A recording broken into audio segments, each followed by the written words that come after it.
कि एक राज्य में भूपेंद्र हुड्डा इंचार्ज थे, एक में रणदीप सुरजेवाला इंचार्ज थे, एक में कुमारी शैलजा इंचार्ज। मुझे लगता है ये SRKB जो था, इसको जनता ने आईना दिखा दिया और हरियाणा भी आईना दिखा। हमारी ये 2 सीटें सोनीपत की हम मजबूती से जीतते तो हमारी संगठनिक ताकत और बढ़ती, 10 से 12 होते। आज दोनों पे कांग्रेस के विधायक हैं। आज कांग्रेस ने जितना धोखा सोनीपत के साथ किया, इतना तो किसी जिले के साथ नहीं किया। अपना बताकर भी यहाँ उद्योग जगत नहीं लगाया। दीप्ति साहब, जेजेपी पार्टी ने जो जज्बा राजस्थान में दिखाया, क्या कहना चाहिए? हमने कुछ शुरुआत करी है और मैं मानता हूँ कोई भी बीज लगाओगे जब भी पेड़ बनेगा। कार्यकर्ताओं ने मेहनत भी करी और 60,000 वोट वहां आए। मैं मानता हूं कि वहां संगठन का विस्तार हुआ है और एक पहला कदम था। जननायक जनता पार्टी के निर्माण के बाद जब हम हरियाणा में आए तो हमने कैडर खड़ा किया। वहां तो हमारे पास वोटर छोड़ो, एक बूथ एजेंट भी नहीं था। आज 19 विधानसभा के अंदर कैंडिडेट भी हैं, बूथ एजेंट्स भी है, वर्कर भी है। और ये तो नेवर एंडिंग काम है राजनीतिक लोगों का। इसको तो और बढ़ाएंगे और मजबूती से लेकर चलेंगे। और मैं मानता हूं कि अगले 5 साल चाहे वहां पंचायती राज के चुनाव हो और चुनाव हो, पार्टी वहां पूरा भागीदारी भी रहेगी। और आज 13 जिलों की कार्यकारिणी हम प्रयासरत है कि हम दिसंबर महीने में अनाउंस भी हरियाणा में चुनाव जो है विधानसभा एक साथ कराए जाते। मुझे तो उम्मीद नहीं है। कयास आप लोगों ने लगाने, छापने दिखाने आप लोगों ने। जो पार्टी कितनी मजबूत मानते हैं अगर चुनाव एक साथ होते हैं? पूरी तौर पर तैयारी है, इसमें क्या आपको कमी लगती है?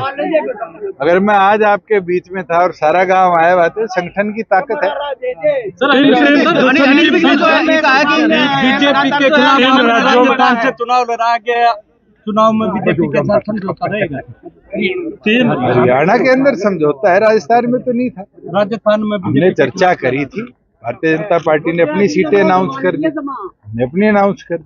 अभी आपने कहा था भूपेंद्र मलिक को आप चुनाव जिता देते तो आपका तो बिल्कुल, अगर हमारी ये 2 सीटें सोनीपत की हम मजबूती से जीतते तो हमारी संगठनिक ताकत और बढ़ती, 10 से 12 होते।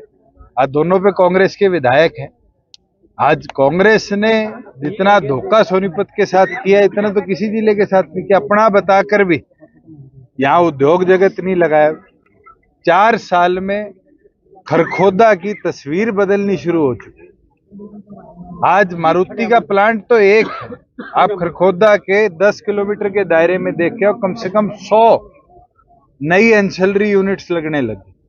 भूपेंद्र हुड्डा ने तो कभी ये सोचा ही नहीं कि सोनीपत को ऐसे भी विकसित किया जा सकता। हमने कर दिखाया। सर, एक रिपोर्ट के मुताबिक जो हरियाणा में क्राइम और बेरोजगारी बढ़ी है, उसको लेकर किस तरह देखते हैं? मैं बेरोजगारी वाले पे तो हमेशा कहता आया हूँ कि डाटा कोई प्राइवेट संस्थाओं से बेहतर गवर्नमेंट ऑफ इंडिया का है।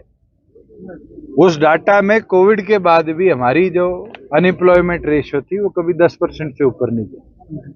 और वो सबसे बड़ा कारण था कि गुड़गांव में वर्क फ्रॉम होम कल्चर शुरू हो गया। जो लोग नोएडा से BPOs में काम करने आते थे, दिल्ली से आते थे, वो घर से काम करने लगे।